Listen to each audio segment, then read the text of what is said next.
Hello everyone, welcome back to study time with Isha. आज जो topic हम डिस्कस करने वाले हैं वो टॉपिक है मोमेंट्स अबाउट ओरिजिन। तो हमने इससे पहले 2-3 वीडियोस में ये टॉपिक कवर किया है और हमने कहा था कि मोमेंट्स जो होते हैं हम कैसे पढ़ते हैं। We study moments about mean value, then we study moments about arbitrary origin and we study origin कह लो या फिर ओरिजिन और वैल्यू, और फिर हम पढ़ते हैं मोमेंट्स अबाउट ओरिजिन जो आज हम पढ़ने वाले हैं, जो हमारा आज का टॉपिक है, राइट। तो हमने इससे पहले की वीडियोस में डिस्कस किया सेंट्रल मोमेंट्स जो हमारे होते हैं अबाउट मीन, फिर हमने स्टडी किया आर्बिट्ररी ओरिजिन के अबाउट मोमेंट्स जिसे हम बोलते हैं रॉ मोमेंट्स, और उसके बाद हमने स्टडी किया कि how these two are related. उसके लिए हमने कुछ इक्वेशंस पढ़ी और वो इक्वेशंस हम कैसे याद कर सकते हैं उसके लिए भी हमने कुछ स्टेप्स समझे थे। तो आई रिक्वेस्ट कि आज की वीडियो पे अगर आप डायरेक्टली आए हैं तो आपको कुछ समझ नहीं आएगा अगर आपको मोमेंट्स का कॉन्सेप्ट नहीं है। तो आज की वीडियो पढ़ने से पहले इससे पहले की जो 3 वीडियोस हैं वो प्लीज अच्छे से गो थ्रू करें, तभी आपको आज की वीडियो इजीली समझ आ पाएगी। तो इसीलिए अब अगर आप ये पढ़ रहे हैं तो आई एक्सपेक्ट कि आपको सेंट्रल मोमेंट्स का आइडिया है, रॉ मोमेंट्स का भी आइडिया है और ये आपस में कैसे रिलेटेड हैं ये भी आपको पता है। तो हम आज पढ़ेंगे मोमेंट्स अबाउट ओरिजिन, राइट। ये इससे कैसे डिफरेंट है आर्बिट्ररी ओरिजिन से। देखिए आर्बिट्ररी ओरिजिन का मतलब है हम कोई भी एक वैल्यू को कंसिडर कर रहे हैं कि ये हमारा ओरिजिन है। वो हम जैसे हम एज्यूम्ड मीन कहते हैं ना, कि वो जरूरी नहीं है एक्चुअल मीन हो हमारी सीरीज का, हो सकता है कैलकुलेट करके वही सेम भी आ जाए लेकिन हमें पता नहीं होता है। तो हम आर्बिट्ररली कोई एक वैल्यू चूज करते हैं और उसके अबाउट कैलकुलेशंस करते हैं। लेकिन जब हम यहाँ बात कर रहे हैं मोमेंट्स अबाउट ओरिजिन, तो हम किसकी बात कर रहे हैं जो एक्चुअल ओरिजिन है या स्टार्टिंग पॉइंट है, जो यूजुअली हमारा क्या होता है, जीरो। ठीक है। तो इसके लिए अब हम जो पहले फॉर्मूले करते आए हैं ना, उसी की हेल्प से इसके बिल्कुल सिंपल फॉर्मूले बन जाएंगे। ठीक है। तो एक काम करते हैं, सबसे पहले हम वो सिंपल फॉर्मूले देखते हैं कि कैसे हम कैलकुलेट कर सकते हैं मोमेंट्स अबाउट ओरिजिन। तो देखिए हमने क्या कहा था, एक जनरल फॉर्मूला क्या होता है मोमेंट्स के लिए, वो होता है arithmetic mean of various powers of deviations. यही बोला था हमने। इसी एक लाइन की हेल्प से हमारे फॉर्मूले बनते हैं। ठीक है। तो अरिथमेटिक मीन मतलब we have to divide by n और ऊपर हम लेते हैं समेशन, राइट। तो मोमेंट्स कैलकुलेट करने के लिए हमारे पास होता है μ1, μ2, μ3 एंड μ4, यही होता है। सेंट्रल मोमेंट्स के लिए हम μ1, μ2, μ3, μ4 बोलते हैं। रॉ मोमेंट्स के लिए हम डैश लगा देते हैं। ठीक है। तो इन जनरल क्या होता है कि other than mean value, mean के अलावा अगर हम कोई भी मोमेंट कैलकुलेट कर रहे हैं तो उसको हम रॉ मोमेंट ही बोलते हैं। तो चाहे वो आर्बिट्ररी ओरिजिन वाला हो या फिर वो मोमेंट अबाउट ओरिजिन हो। ठीक है। तो क्योंकि ये मोमेंट अबाउट मीन नहीं है तो हम उसे रॉ मोमेंट ही मान के चलते हैं। ठीक है, फिलहाल इतना याद रखिए। चलिए अब हम फिर से आते हैं फॉर्मूले पे। तो हमने क्या कहा था कि ये मोमेंट्स कैसे निकलते हैं, सिंपली डिविएशंस की डिफरेंट पावर्स लेनी होती हैं। तो फर्स्ट मोमेंट के लिए हम फर्स्ट पावर लेते हैं, हम बोलते हैं x माइनस एक्स बार। ठीक है, अभी हम सेंट्रल मोमेंट की बात कर रहे हैं। उसके बाद अगर हम सेकेंड मोमेंट निकाल रहे हैं तो हम क्या लिखते हैं, x minus X bar whole square upon n। ठीक है, सेकेंड पावर है डिविएशन की। डिविएशन क्या हो गया कि हमारी x की वैल्यू कितनी डिफरेंट है हमारी मीन वैल्यू से, है ना। तो हम इसे इसकी डिफरेंट पावर्स लेते हैं। फिर उसके बाद समेशन लेते हैं x minus X bar whole cube raise to the power 3 है तो हमें थर्ड मोमेंट मिल जाता है, और फोर्थ पावर लेते हैं तो हमें फोर्थ मोमेंट मिल जाता है। ठीक है, ये हम करते हैं यूजुअल सीरीज के लिए। इसी तरीके से अगर हमें डिस्क्रीट सीरीज लेनी है या कॉन्टिन्यूस सीरीज लेनी है तो हम सिंपली क्या करते हैं, इसको फ्रीक्वेंसी से मल्टीप्लाई कर देते हैं। ठीक है, यही काम करते हैं। फिर इसके बाद हमने देखा जब हम रॉ मोमेंट्स निकालते हैं तो हम क्या कर देते हैं, क्योंकि अब मीन नहीं है ना, मोमेंट अबाउट मीन नहीं है, moment about some arbitrary value है, तो हम एक्स बार को रिप्लेस करते हैं ए के साथ। यही करते हैं, बाकी सारी चीजें हमारी सेम रहती हैं। तो हम यहाँ लिख देते हैं ए एज्यूम्ड मीन या फिर आर्बिट्ररी वैल्यू। ठीक है, उसके अलावा क्या चेंज आता है, हम μ1 की जगह लिखते हैं μ1 डैश, क्योंकि हमें डिफरेंशिएट करना होता है सेंट्रल मोमेंट और रॉ मोमेंट को। तो रॉ मोमेंट के लिए हम डैश लगा देते हैं, ठीक है। बाकी सारी चीजें सेम रहती हैं, राइट। और कॉन्टिन्यूस सीरीज में एक चेंज और क्या होता है, हम एक्स वैल्यू नहीं होती है ना, क्लास इंटरवल्स होते हैं, तो हम एक्स की जगह मिड वैल्यू लेते हैं, ठीक है। एक सिंगल वैल्यू हमें चाहिए होती है डिफरेंस लेने के लिए, तो हर एक जगह फॉर्मूले में एक्स की जगह m हो जाता है इन केस ऑफ कॉन्टिन्यूस सीरीज, ठीक है। बस ये डिफरेंस होता है। ये होगी बात हमारी रॉ मोमेंट्स की, जब हम ले रहे हैं मोमेंट अबाउट आर्बिट्ररी वैल्यू। अब हम आज किसकी बात कर रहे हैं, मोमेंट्स अबाउट ऑरिजिन। ऑरिजिन हम क्या कह रहे हैं, जीरो। तो ऑब्वियसली जब हमने डिविएशन जीरो से लेनी है, तो आप अगर यहाँ लिखेंगे x माइनस ए की जगह लिखेंगे अगर जीरो, तो ये x ही हो गया। फिर उसके बाद अगर सेकेंड मोमेंट में भी आप लिखेंगे x minus A whole square, तो a की जगह लिखना है जीरो, क्योंकि हम ओरिजिन ले रहे हैं, ठीक है। उसी तरीके से यहाँ पर भी थर्ड और फोर्थ मोमेंट के लिए भी हो जाएगा x minus zero whole cube और x minus zero whole raise to the power 4। तो जब हम इसको सिंप्लीफाई करेंगे, ये क्या बन जाएगा हमारा, summation of f into x upon n, क्योंकि x minus zero is x, है ना। तो उसी तरीके से सेकेंड मोमेंट बन जाएगा f into X square upon n, summation of f into X cube upon n, और summation of f into X raise to the power 4 upon n। लेकिन अब हम क्या करेंगे, ओरिजिन की बात कर रहे हैं ना, तो ओरिजिन के लिए अब हमें फिर से डिफरेंशिएट करना पड़ेगा, है तो ये भी रॉ मोमेंट ही, लेकिन आर्बिट्ररी ओरिजिन और ओरिजिन वाले मोमेंट्स को डिफरेंशिएट करने के लिए हम इसके लिए एक अलग सिंबल यूज करेंगे। हम यहाँ पर लिखेंगे v, ठीक है। तो v1, v2, v3 and v4, ये हमारे हो गए moments about origin. I hope this is clear, ठीक है। अब डिस्क्रीट और कॉन्टिन्यूस सीरीज में एफ इंटू एक्स यूज होगा, क्योंकि फ्रीक्वेंसी होती है। अगर इंडिविजुअल सीरीज हुई तो हमने ये फ्रीक्वेंसी वाला पार्ट हटा देना है, सिंपल रह जाएगा summation of X upon N. Second moment के लिए हो जाएगा summation of X square upon N, third के लिए और फोर्थ के लिए ऐसे ही, ठीक है। एफ एफ हम हटा देंगे, तो डिस्क्रीट कॉन्टिन्यूस सीरीज में एफ यूज होगा, इंडिविजुअल सीरीज में फ्रीक्वेंसी हट जाएगी, और उसके अलावा कॉन्टिन्यूस सीरीज में x की जगह m आ जाएगा मिड वैल्यू। ये कॉमन सेंस है जो हम कई बार डिस्कस कर चुके हैं, ठीक है। तो अब इस स्टेज पे आई एज्यूम कि ये जो बेसिक कॉन्सेप्ट्स हैं ये आपको पता है, ठीक है, क्योंकि जितनी बार हम रिपीट करेंगे तो फिर कंफ्यूजन होता जाता है, ठीक है। तो ये चीजें आपको ध्यान में रखनी है। तो ये फॉर्मूले आपको कहाँ यूज करने हैं, अब जहां पर आपको एक क्वेश्चन गिवन है, डेटा सीरीज गिवन है, चाहे वो इंडिविजुअल है या डिस्क्रीट है या कॉन्टिन्यूअस है। अगर आपको सीधे बोला जाता है कैलकुलेट मोमेंट्स अबाउट ओरिजिन, तो आपने सिंपल ये फॉर्मूले लगा देने हैं, आपकी कैलकुलेशंस हो जाएंगी, ठीक है। लेकिन अगर आपको किसी क्वेश्चन में कहा जाता है कि पहले आप कैलकुलेट करो मोमेंट्स अबाउट सेंट्रल वैल्यू या मोमेंट अबाउट मीन, तो मतलब पहले आपको μ1, μ2, μ3, μ4 कैलकुलेट करना पड़ेगा, है ना। या फिर आपको बोला जाता है कि आप मोमेंट्स कैलकुलेट करो अबाउट सम आर्बिट्ररी ओरिजिन, ठीक है, और कोई वैल्यू दे दी गई है, तो मतलब आपको μ1 डैश, μ2 डैश, μ3 डैश और μ4 डैश कैलकुलेट करना पड़ेगा। और आपको बोला जाता है कि यूजिंग दीज वैल्यूज फिर मोमेंट्स अबाउट ओरिजिन निकालो, फिर वहां पर ये फॉर्मूले नहीं लगेंगे, ठीक है। अगर आपको बोला जाता है कि पहले रॉ मोमेंट्स कैलकुलेट करो, फिर उसकी हेल्प से आपको कैलकुलेट करने हैं मोमेंट्स अबाउट ओरिजिन, तो वहां पर ये वाले फॉर्मूले यूज नहीं हो पाएंगे, ठीक है। तो उस केस में हम स्टडी करेंगे कि how these raw moments and moments about origin are related to each other, और फिर वो वैसे ही हो जाएगा जैसे हमने पहले 4 इक्वेशंस पढ़ी ना, जो थोड़ी सी कॉम्प्लिकेटेड थी, पिछली वीडियो में ही हमने डिस्कस की है, तो वैसे ही और इक्वेशंस होंगी, उनकी हेल्प से फिर आपको वो सॉल्व करना पड़ेगा, ठीक है। तो चलिए अब हम वो इक्वेशंस भी पहले साथ में ही देख लेते हैं, उसके बाद एक साथ ही क्वेश्चंस डिस्कस करते हैं, ठीक है। आइए देखते हैं वो इक्वेशंस। देखिए हम इसे कह रहे हैं relationship between raw moments and central moments, right. ये है हमारे पास इक्वेशंस। अब यहाँ इक्वेशंस देख के कंफ्यूज नहीं होना है। आप बोलोगे कि अभी पिछली वीडियो में हमने इतनी कॉम्प्लिकेटेड इक्वेशंस बड़ी मुश्किल से याद की, बड़ी मुश्किल से उसके स्टेप समझे, अब फिर से नई इक्वेशंस आ गई तो सब मिक्स हो जाएगा। तो इसके लिए हम क्या करेंगे, जैसे हमने पहले जो इक्वेशंस की उसके लिए कुछ स्टेप समझे थे ना, हमने सेम वही इक्वेशंस यूज करके उसमें सिर्फ एक दो चेंजेस करने हैं तो हमें ये वाली इक्वेशंस मिल जानी है, ठीक है।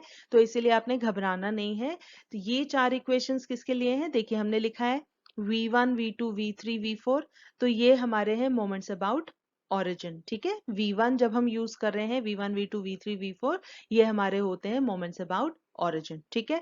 बुक्स में आपके कोई और सिंबल हो सकता है, वो वी की ही शेप में होता है थोड़ा सा, जैसे हम न्यू बोलते हैं, लेकिन न्यू और म्यू बीच में मिक्स ना हो जाए इसलिए हम यहाँ पर वी बोल रहे हैं, ठीक है। तो v1 v2 v3 v4 हो गए हमारे मोमेंट्स अबाउट ओरिजिन, ठीक है। ये इक्वेशंस आपने देख ली। चलिए अब हम देखते हैं कि ये इक्वेशंस आप पहले वाले इक्वेशंस की हेल्प से कैसे बना सकते हैं इजीली, ठीक है। आइए देखते हैं।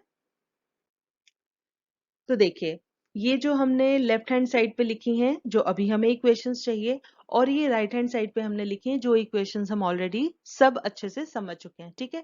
तो जब भी आपको इस तरीके से कोई क्वेश्चन सॉल्व करना पड़े, आपने क्या करना है, सबसे पहले ये वाली इक्वेशंस लिख लेनी है। फटाफट से ये इक्वेशंस लिख लोगे। उसके बाद अब हम क्या करेंगे, देखिए फर्स्ट इक्वेशन थोड़ी डिफरेंट है, ये आपको एज इट इज याद करनी पड़ेगी, ठीक है, क्योंकि वो ये दोनों आपस में रिलेटेड नहीं है, ठीक है। तो आपको ये याद करनी पड़ेगी। तो आपने ये कैसे याद करनी है, v1 इज इक्वल टू ए हो गया आर्बिट्ररी वैल्यू या एज्यूम्ड मीन, प्लस म्यू1 डैश, ठीक है।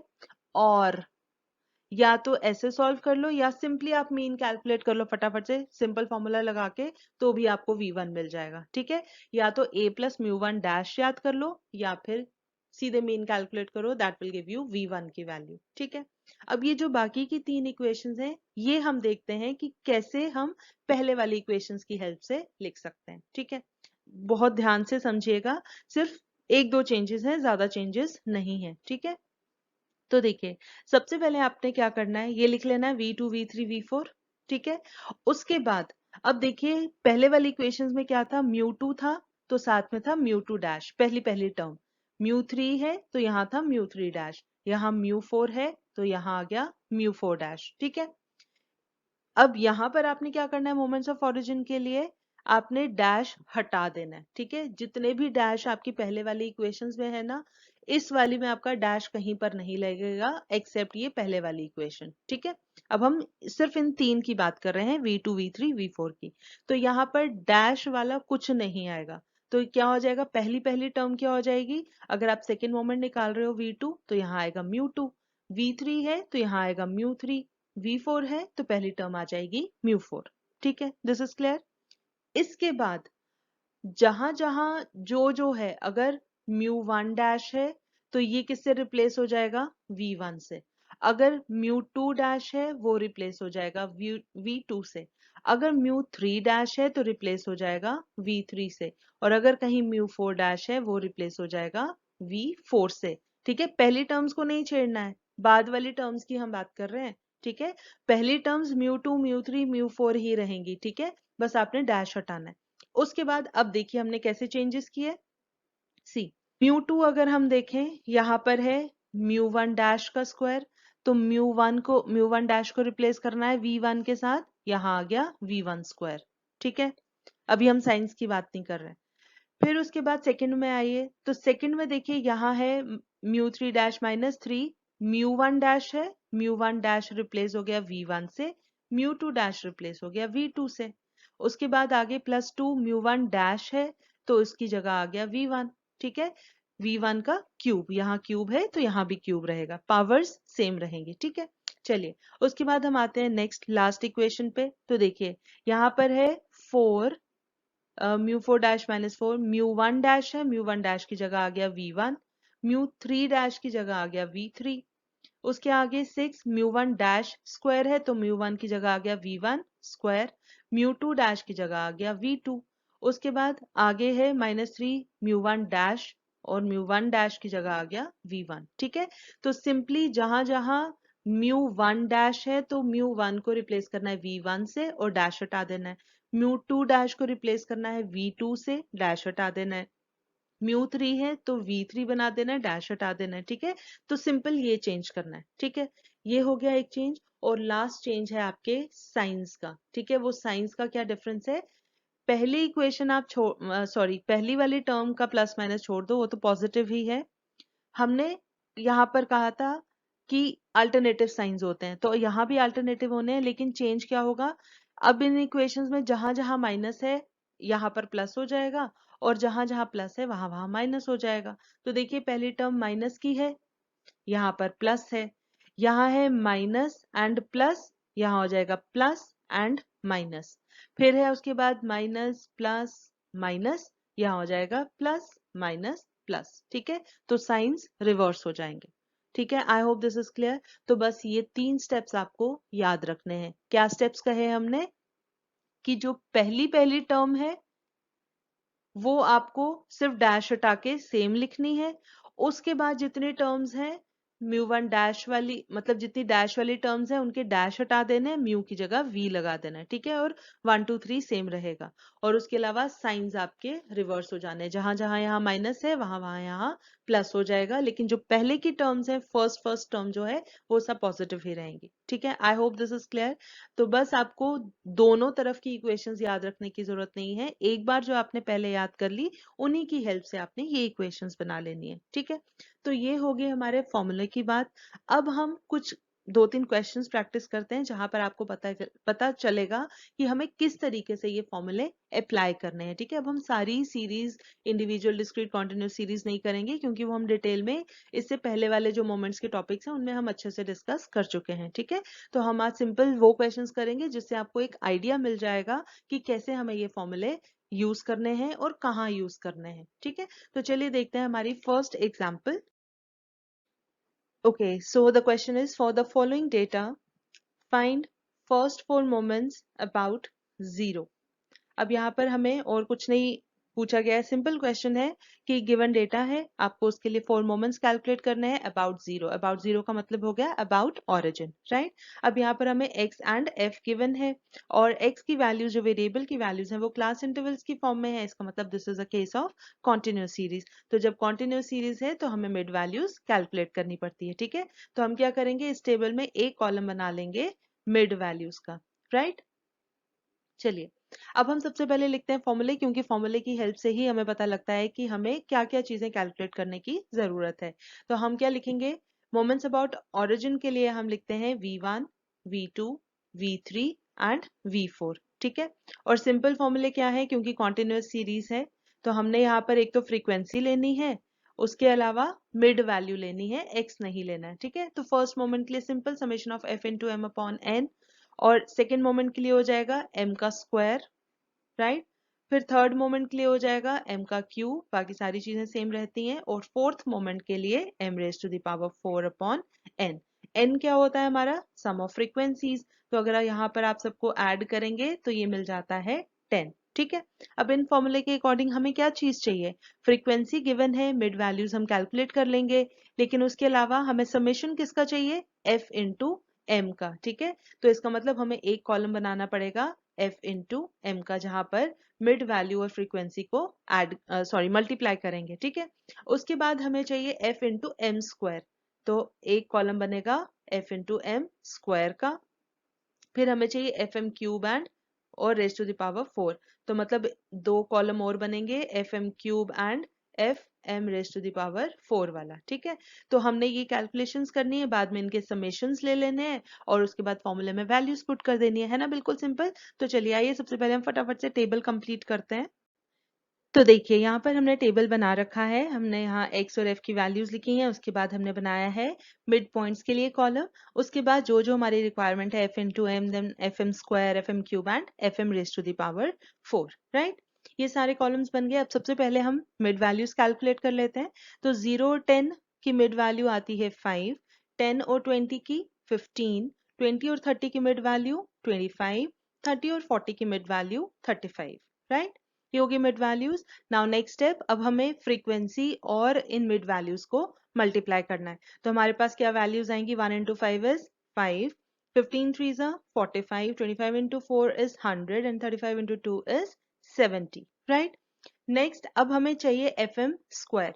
तो एफ एम स्क्वायर के लिए हम क्या करेंगे, सिंपली एफ एम को एम से मल्टीप्लाई करेंगे तो स्क्वायर हो जाएंगी वैल्यूज। तो हम वैल्यूज क्या लिखेंगे, 5 इंटू 5 25, देन 15 इंटू 45 675, आप साथ साथ कैलकुलेट करते जाइए और वैल्यूज मैच करते जाइए। Then 25 into 100 2500, 35 into 70, 2450, right. चलिए अब हमें कैलकुलेट करना है एफ एम क्यूब। तो एफ एम क्यूब के लिए हम सिंपली क्या करेंगे, एफ एम स्क्वायर को एक बार एम से मल्टीप्लाई करेंगे तो हमें एफ एम क्यूब मिल जाएगा। तो 5 into 25, 125, देन 15 into 675 आता है 10125, उसके बाद 2500 into 25 ये हमारे पास आता है 62500, और उसके बाद करना है 2450 into 35, ये आ जाएगा 85750, राइट। ये आ गया एफ एम क्यूब। अब next step F M raise to the power 4 calculate करना है। तो अगर हम इन क्यूब वाली वैल्यूज को एक बार और m से मल्टीप्लाई करें तो हमें m raise to the power 4 वाला मिल जाएगा, ठीक है। तो 5 into 125 हमारे पास आता है 625, उसके बाद 10125 into 15 वो आता है 151875, उसके बाद है 62500 into 25 तो ये हमारे पास आ जाएगा 1562500, और लास्ट में 85750 into 35 ये आ जाता है 3001250, ठीक है। ये सारा कर लिया हमने कैलकुलेट। अब हमें इनके समेशंस भी चाहिए होते हैं। तो समेशंस हमें कैसे मिलेंगे, हमें चाहिए एफ एम से लेकर फिर सारे। तो एफ एम का टोटल, अब हम एक काम करते हैं, यहाँ पर समेशन नहीं लिखते क्योंकि फिर हमारे पास कॉलम में जगह कम पड़ जाती है, हम सीधे टोटल वैल्यूज लिख लेते हैं, ठीक है। तो टोटल कितना आएगा, देखिए एफ एम की वैल्यूज को अगर हम टोटल करेंगे 5 + 45 + 100 + 70 ये आता है 220। नेक्स्ट कॉलम में एफ एम स्क्वायर की वैल्यूज को टोटल करोगे तो ये आ जाएगा आपके पास 5650।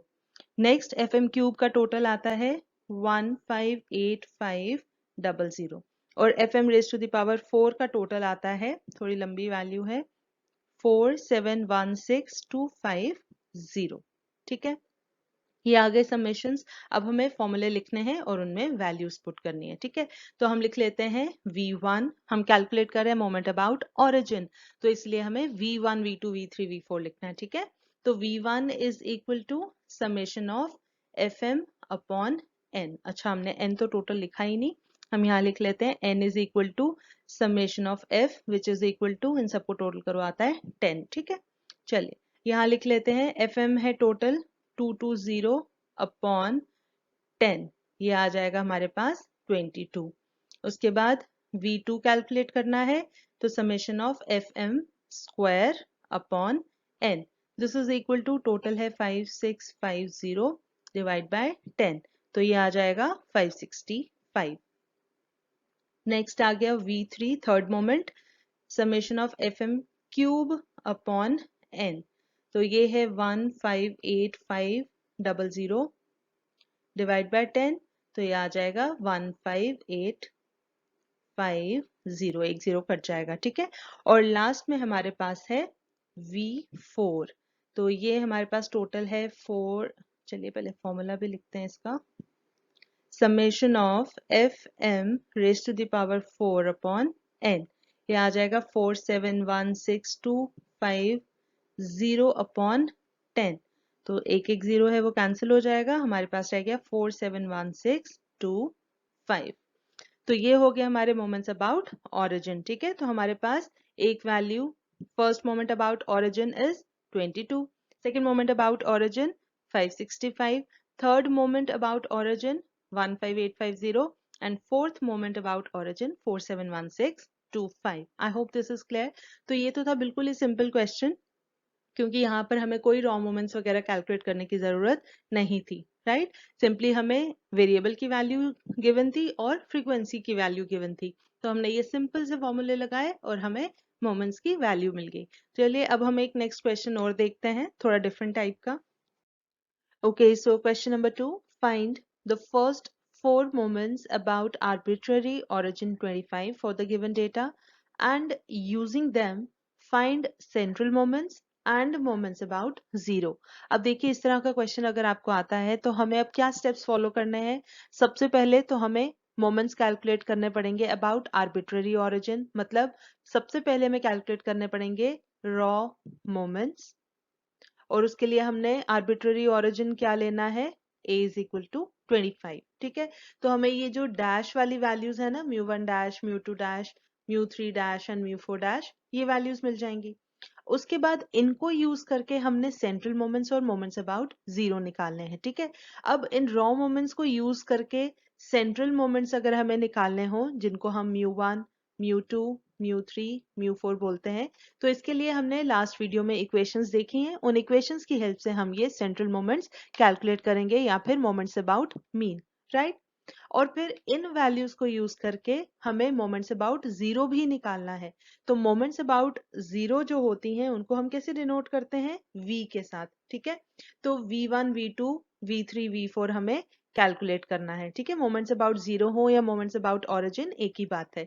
तो v1, v2, v3, v4 calculate करना है, ठीक है। अब ये स्टेप्स रहेंगे जो हमने पिछला क्वेश्चन किया, उसमें हमें ऐसी कोई कंडीशन नहीं दी गई थी, हमें डेटा सीरीज गिवन थी और उसके लिए हमने मोमेंट्स अबाउट जीरो कैलकुलेट करने थे। तो हमने बिल्कुल सिंपल वाले फॉर्मूले यूज कर लिए। बट अब क्योंकि हमें इन रॉ मोमेंट्स को पहले कैलकुलेट करना है और उनको यूज करके सेंट्रल मोमेंट्स और मोमेंट्स अबाउट जीरो निकालने हैं, तो फिर हमें जो हमने चार थोड़ी सी मुश्किल वाली इक्वेशंस अभी डिस्कस की थी पहले, हमें वो यूज करनी पड़ेंगी, राइट। अब इसमें से इतना पोर्शन हम ऑलरेडी डिस्कस पिछली वीडियोस में कर चुके हैं। हमने सेम क्वेश्चन लिया था, उसी क्वेश्चन को हम फर्दर कंटिन्यू कर रहे हैं ताकि आपकी भी कंटिन्यूटी बनी रहे। हमने उसमें क्या किया था, रॉ मोमेंट्स कैलकुलेट किए थे, μ1 डैश, μ2 डैश, μ3 डैश, μ4 डैश।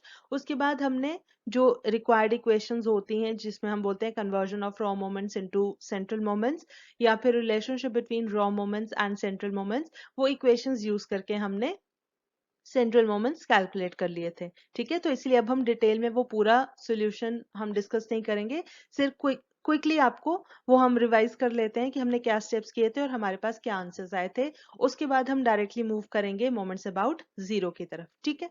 तो देखिए, रॉ मोमेंट्स कैलकुलेट करने के लिए हमारे पास फॉर्मूला क्या होता है, μ1 डैश इज इक्वल टू, अब क्योंकि ये कॉन्टिन्यूस सीरीज है तो कॉन्टिन्यूस सीरीज के केस में हमारे पास फ्रीक्वेंसी है और x से हमारा काम नहीं चलेगा, वेरिएबल से हमें इसके लिए इसकी मिड वैल्यूज कैलकुलेट करनी पड़ती हैं। तो इसीलिए हमारे क्वेश्चन में भी, सॉरी, हमारे फॉर्मूले में भी फ्रीक्वेंसी इंटू जो डिविएशन हम लिखते हैं वो लिखते हैं m minus A. I hope ये आपको याद होगा, डिवाइड बाय n, ठीक है। अब क्योंकि ये क्वेश्चन हमने किया था स्टेप डिविएशन मेथड से, तो उसमें हम क्या करते हैं, डिविएशन को क्लास इंटरवल से डिवाइड करते हैं या फिर कॉमन फैक्टर से। तो हम यहाँ पर m माइनस ए की जगह लिखते हैं m माइनस आई और फिर यहाँ डिवाइड करते हैं तो फाइनल फॉर्मूले में i से मल्टीप्लाई भी कर देते हैं। उसी तरीके से μ2 डैश हम लिखते हैं summation of f into m minus A whole square, m minus A नहीं, हम m minus A by I ले रहे हैं। तो m minus A by I whole square divide by n। तो क्योंकि i स्क्वायर से डिवाइड हो रहा है तो यहाँ i स्क्वायर से मल्टीप्लाई होता है। सिमिलरली थर्ड और फोर्थ मोमेंट के लिए भी हम ऐसे ही फॉर्मूले लिखते हैं। और फिर हमने कहा था कि ये फॉर्मूले लिखने में थोड़ा सा कॉम्प्लिकेटेड दिखता है, तो इसको हम सिंप्लीफाई कैसे करते हैं, हम बोलते हैं कि जो डिविएशन है हम इसको बोल रहे हैं m minus A upon I, हम डिविएशन ले रहे हैं। तो फॉर्मूले में हम ये जो इतना पोर्शन है हम इसको रिप्लेस कर सकते हैं d के साथ, है ना। तो इससे हमारा फॉर्मूला देखने में थोड़ा सा सिंपल लगता है। तो हम इस फॉर्मूले को जैसे क्या लिख सकते हैं, हम लिख सकते हैं μ1 dash is equal to summation of f into D upon N into I, है ना। इसी तरीके से सेकेंड मोमेंट में एफ डी स्क्वायर और यहाँ पर आई स्क्वायर। वैसे ही जब थर्ड मोमेंट होगा तो क्यूब, दोनों जगह आई क्यूब और ऊपर डी क्यूब, इस तरीके से हमारे फॉर्मूले बनते हैं, ठीक है। और इन्हीं फॉर्मूले के अकॉर्डिंग हमें कॉलम्स जितने ऐड करने हैं टेबल में वो कैलकुलेशंस करनी है, ठीक है। तो आइए फटाफट से हम वो टेबल देखते हैं। हमने टेबल पहले से ही बना रखा हुआ है क्योंकि हम ये सब कैलकुलेशंस पहले कर चुके हैं। तो देखिए इस तरह का कुछ टेबल बनता है हमारा। देखिए x की वैल्यूज और फ्रीक्वेंसीज ये गिवन है और फिर हमने मिड वैल्यूज कैलकुलेट की। उसके बाद ये डिविएशंस हैं, तो क्योंकि डिविएशंस को हम d से डिनोट करते हैं तो m माइनस ए बाय आई को हम लिखते हैं d। यहाँ हो जाएगा f इंटू डी, फिर हमने कैलकुलेट किया एफ डी स्क्वायर, फिर एफ डी क्यूब और लास्ट में F D raise to the power 4। उसके बाद हमने फॉर्मूले लगाए और हमें μ1 डैश मिला था, जैसे हम इसको बोल सकते हैं F D upon N into I, ठीक है। एन क्या है, ये जो फ्रीक्वेंसीज का टोटल है यहाँ पर 10, राइट। तो इसको जब हमने सॉल्व किया तो हमें μ1 डैश की वैल्यू हमें मिली थी -3, ठीक है, आप कैलकुलेशंस यहाँ देख सकते हैं या फिर आप पुरानी वीडियो को रेफर करके वहां से ये क्वेश्चन मैच कर सकते हैं। ठीक है, उसके बाद जब हमने म्यू टू डैश कैलकुलेट किया, वो होता है summation of F D square upon N into I square, और इसको सॉल्व करने पर हमें सेकेंड रॉ मोमेंट मिला था 90। इसके बाद थर्ड के लिए mu three dash is equal to summation of F D cube upon N into I cube, और इसको सॉल्व करने पर हमें मिला था -900। और फिर लास्ट में mu four dash is equal to summation of F D raise to the power 4 upon N into I raise to the power 4, और इसको सॉल्व करने पर हमें मिला था 21,000। ये हमें चार मिले थे रॉ मोमेंट्स। ठीक है, इसके बाद अब हमने वो इक्वेशंस यूज करके, जो relationship between raw moments and central moments होता है, उसमें जो इक्वेशंस है वो यूज करके हमें सेंट्रल मोमेंट्स कैलकुलेट करना है। तो वो हमने कैसे कैलकुलेट किए थे, देखिए हम यहाँ पर करेंगे raw moments to central moments. Central moments को हम डिनोट करते हैं म्यू1, म्यू2, म्यू3, म्यू4 के साथ, और ये रॉ मोमेंट्स की हमने वैल्यूज लिखी हुई हैं जो अभी हमने कैलकुलेट की थी पीछे। यही वैल्यूज इन इक्वेशंस में पुट करनी है और हमें आंसर मिल जाएगा। ठीक है, तो हमें यहाँ पर कैलकुलेट करने पर मिला था, फर्स्ट इक्वेशन देखिए म्यू1 तो हमेशा 0 होता है। ठीक है, सेकेंड मोमेंट में जब हमने ये वैल्यूज पुट की म्यू टू डैश और म्यू वन डैश की इस इक्वेशन में, तो हमें म्यू टू मिला था 81।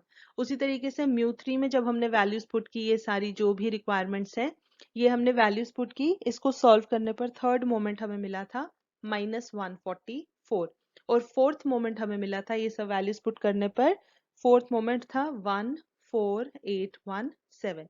तो अब हमारे पास सेंट्रल मोमेंट्स की भी वैल्यूज हैं और हमारे पास रॉ मोमेंट्स की भी वैल्यूज हैं।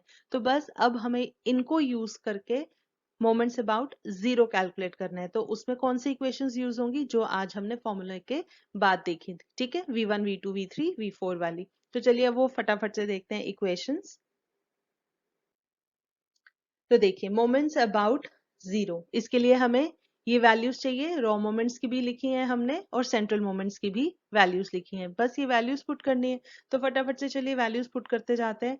ए हमने लिया था शुरू में आर्बिट्रेरी ओरिजिन 25 गिवन था ना, तो 25 प्लस म्यू वन डैश है -3, -3 इसको सॉल्व करेंगे तो 25 - 3 इज इक्वल टू 22। हमने कहा था v1 की वैल्यू आप डायरेक्टली मीन कैलकुलेट करके भी कर सकते हो, तो अगर आप चेक करने के लिए देखना हो तो आप मीन करके देख लीजिए कैलकुलेट। हमारे पास ये कॉन्टिन्यूस सीरीज का केस है, मीन का फॉर्मूला लगा के मीन कैलकुलेट करके देखो, वो भी आपका सेम आएगा। ठीक है, 22।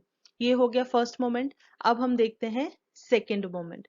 तो इसमें हम वैल्यूज पुट करेंगे, म्यू2 है हमारे पास 81 प्लस v1 स्क्वायर, v1 अभी हमने कैलकुलेट किया 22, तो 22 का स्क्वायर ये आ जाएगा। इसको जब आप सॉल्व करेंगे 81 प्लस 22 का स्क्वायर, ये सॉल्व करने पर आता है 565। ठीक है, आपने कैलकुलेशंस चेक कर लेनी है।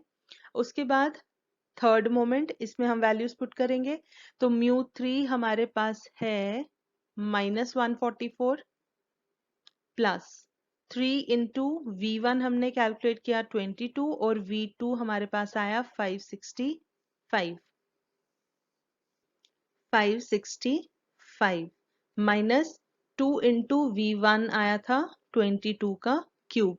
जब आप इस पूरे को सॉल्व करेंगे तो आपको v3 की वैल्यू मिलेगी 15850, और लास्ट में फोर्थ मोमेंट के लिए म्यू4 है हमारे पास 14817 प्लस 4 इंटू अभी v1 कैलकुलेट किया था 22, उसके बाद v1 इंटू v3 अभी आया है 15850, उसके बाद है -6 इंटू v1 स्क्वायर मतलब 22 स्क्वायर इंटू v2 है 565 प्लस 3 इंटू v1 है 22 रेज टू द पावर 4, और जब आप इस पूरे को सॉल्व करेंगे तो आपको वैल्यू मिलेगी 471625। और हमने जो पहली एग्जांपल आज डिस्कस की है सेम क्वेश्चन था, वहां पर हमने डायरेक्टली कैलकुलेट किए थे मोमेंट्स अबाउट जीरो, उसमें से आप वहां से मैच कर सकते हैं, आपको ये सेम आंसर्स मिले हैं। ठीक है, तो आप डायरेक्टली करें या फिर पहले रॉ मोमेंट्स कैलकुलेट करें, सेंट्रल मोमेंट्स कैलकुलेट करें और फिर ये कैलकुलेट करें, दोनों से आपको सेम आंसर मिलता है। बस आपको करना क्या है, क्वेश्चन में ध्यान से देखना। जब आपको एग्जाम में क्वेश्चन आएगा तो आपने देखना है कि वहां पर डायरेक्टली पूछे हैं मोमेंट्स अबाउट जीरो, या फिर आपको बोला गया है कि पहले आर्बिट्रेरी ओरिजिन निकालो और फिर उनको यूज करके ये कैलकुलेट करो। ठीक है, तो ये चीज आपको ध्यान में रखनी है। तो देखिए कितना सिंपल है, बस आपको इक्वेशंस में ध्यान रखना है कि कोई प्लस माइनस कोई भी वैल्यू इधर उधर ना हो। फॉर्मूले आपको अच्छे से प्रैक्टिस करने हैं और याद करने हैं। ठीक है, तो ये था हमारा क्वेश्चन। इसके बाद बस अब हम एक लास्ट क्वेश्चन और डिस्कस करते हैं जो इससे थोड़ा सा डिफरेंट होगा और शायद आपको कंपैरेटिवली इजी भी लगे। चलिए देखते हैं हमारा next question. Okay, question number 3. The first four moments of a distribution about x equal to 2 are 1, 2.5, 5.5 and 16. Calculate the four moments about mean and about 0. अब देखिए आपने पहले क्वेश्चन को समझना है कि क्वेश्चन में क्या गिवन है और क्या पूछा गया है। तो देखिए यहाँ पर हमें बोला गया है first four moments of a distribution about x equal to 2। अब हमें डिस्ट्रीब्यूशन तो गिवन नहीं है, distribution four moments about mean भी नहीं लिखा है, इन्होंने लिखा है first four moments of a distribution about x equal to 2। मतलब यहाँ पर ये आर्बिट्रेरी वैल्यू या आर्बिट्रेरी ओरिजिन लिया गया है। ठीक है, तो मतलब यहाँ a की वैल्यू जो हम लेते हैं वो गिवन है 2। तो arbitrary origin a equal to 2 है एक डिस्ट्रीब्यूशन का, और उससे अगर हम फर्स्ट मोमेंट्स निकालते हैं तो वो क्या निकल कर आते हैं, ये जो चार गिवन है। तो इसका मतलब ये रॉ मोमेंट्स है। तो रॉ मोमेंट्स हम लिखते हैं μ1 dash, μ2 dash, μ3 dash and μ4 dash. तो इसका मतलब ये वैल्यूज हमें क्वेश्चन में गिवन है। क्या वैल्यूज हैं, 1, 2.5, 5.5 एंड 16। ठीक है, अब इन वैल्यूज को यूज करके we have to calculate central moments and moments about zero. ठीक है, तो इसके लिए हमें पता है कि हमें इक्वेशंस यूज करनी होती हैं। तो हमारे पास conversion of raw moments into central moments के लिए भी हमारे पास इक्वेशंस हैं, और फिर μ1 वाली वैल्यूज और μ1 डैश वाली जितनी भी वैल्यूज हैं उनको यूज करके हम मोमेंट्स अबाउट जीरो निकाल सकते हैं, जो होती हैं v1, v2, v3, v4। ठीक है, तो चलिए पहले हम इनको यूज करके सेंट्रल मोमेंट्स कैलकुलेट करते हैं, मतलब मोमेंट्स अबाउट मीन। उसके बाद हम मोमेंट्स अबाउट जीरो कैलकुलेट करेंगे। तो देखिए हमने यहाँ इक्वेशन सारी लिखी हुई हैं और ये वैल्यूज जो हमें गिवन है रॉ मोमेंट्स की हमने वो भी मेंशन की हुई हैं। ठीक है, तो बस इन इक्वेशंस में हमने वैल्यूज पुट करनी है। तो पहली तो हमें पता ही μ1 डैश माइनस μ1 डैश होता है, तो वो हमेशा जीरो ही आता है। ठीक है, 1 माइनस 1 इक्वल टू 0। तो अगर हम दूसरी इक्वेशन में वैल्यूज पुट करें, हमारे पास है μ2 डैश 2.5 माइनस μ1 डैश है हमारे पास 1। ठीक है, ये आ जाएगा। इसको अगर आप सॉल्व करोगे तो ये सॉल्व करके आता है 1.5। ठीक है, आप कैलकुलेशंस चेक कर लीजिएगा। फिर उसके बाद थर्ड मोमेंट के लिए μ3 डैश है 5.5 माइनस 3 इंटू μ1 डैश है 1, μ2 डैश है 2.5, उसके बाद प्लस 2 इंटू μ1 डैश है 1 का क्यूब, और इस पूरे को अगर आप सॉल्व करेंगे तो आपको μ3 की वैल्यू मिल जाएगी 0। राइट, उसके बाद हम कैलकुलेट करते हैं फोर्थ मोमेंट। तो μ4 डैश है 16 माइनस 4 इंटू μ1 डैश है 1, μ3 डैश है 5.5 प्लस 6 इंटू μ1 डैश का स्क्वायर और μ2 डैश है 2.5 माइनस 3 इंटू μ1 डैश 1 का रेज टू द पावर 4। और जब आप इस पूरे को सॉल्व करेंगे तो ये वैल्यू मिलेगी आपको 6। ठीक है, तो अब हमारे पास कौन सी वैल्यूज हैं, हमारे पास सब सेंट्रल मोमेंट्स या मोमेंट्स अबाउट मीन वैल्यू हमारे पास आ गई हैं। तो फर्स्ट मोमेंट आया 0, सेकंड 1.5, थर्ड भी आया 0 और फोर्थ मोमेंट आया 6। ठीक है, तो अब हमारे पास रॉ मोमेंट्स भी हैं, सेंट्रल मोमेंट्स भी हैं। इनको यूज करके और इक्वेशंस की हेल्प से हम कैलकुलेट करेंगे मोमेंट्स अबाउट जीरो। तो आइए देखते हैं कैसे करेंगे। सी, मोमेंट्स अबाउट जीरो के लिए जो भी रिक्वायर्ड इक्वेशंस है वो हमने यहाँ लिख ली हैं, v1, v2, v3, v4, और यहाँ पर raw moments and central moments की वैल्यूज भी हमने नोट कर ली हैं। तो बस ये वैल्यूज हमने इक्वेशंस में जहां जहां जिसकी रिक्वायरमेंट है वो पुट करते जाएंगे और सॉल्व करते जाएंगे। राइट, तो चलिए सबसे पहले हम करते हैं फर्स्ट इक्वेशन। ए हमने क्वेश्चन में गिवन है हमें a इज इक्वल टू 2, क्योंकि आर्बिट्ररी ऑरिजिन 2 लिया हुआ है, तो यहाँ आ जाएगा 2 प्लस म्यू वन डैश कितना है 1। ठीक है, तो इसको सॉल्व करेंगे तो आपकी v1 की वैल्यू आ जाएगी 3। उसके बाद है सेकेंड मोमेंट, म्यू टू है 1.5 और v1 अभी हमने कैलकुलेट किया 3 का, ये आ जाएगा स्क्वायर। तो इसको अगर हम सॉल्व करेंगे, इसको सॉल्व करने पर v2 की वैल्यू आती है 10.5, राइट, 10.5। चलिए थर्ड इक्वेशन देखते हैं। थर्ड इक्वेशन में म्यू थ्री है हमारे पास 0 प्लस 3 इंटू वी वन है 3, v2 है 10.5 माइनस 2 इंटू वी1 है 3 और इसका लेना है क्यूब। तो जब आप इस पूरे को सॉल्व करेंगे v3 की वैल्यू आ जाएगी 40.5। और लास्ट में हमारे पास है v4, तो म्यू 4 हमारे पास है 6 प्लस 4 इंटू वी वन है 3, v3 अभी आया 40.5 माइनस 6 इंटू वी1 स्क्वायर, 3 का स्क्वायर इंटू v2 है 10.5 plus 3 into V 3 raise to the power 4। और जब आप इस पूरे को सॉल्व करेंगे v4 की वैल्यू आ जाएगी 168। तो ये आ गए हमारे पास सारे moments about zero. First moment आ गया 3, then second moment 10.5, third moment 40.5 and fourth moment 168। So this is how we do calculations in case of moments about zero.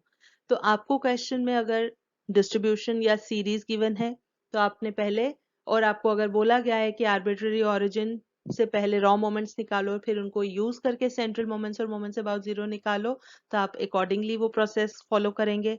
और अगर कुछ भी मेंशन नहीं है, सीधे सीरीज गिवन है और आपको बोला गया मोमेंट्स अबाउट जीरो कैलकुलेट करो, तो जो हमने शुरू में सिंपल से फॉर्मूले लिखे थे बस उनको यूज करके कैलकुलेशंस कर लेनी है। ठीक है, तो ये था हमारी तरफ से मोमेंट्स अबाउट जीरो का टॉपिक। अगर आपको इसमें कहीं भी कोई भी डाउट रहता है तो प्लीज आप कमेंट सेक्शन में जरूर कांटेक्ट कीजिए, और कैलकुलेशंस में भी अगर कहीं पर कोई मिस्टेक होती है तो हमें कमेंट सेक्शन में जरूर बताएं। तो फिलहाल हमारी तरफ से आज के लिए इतना ही। With this I will take you leave.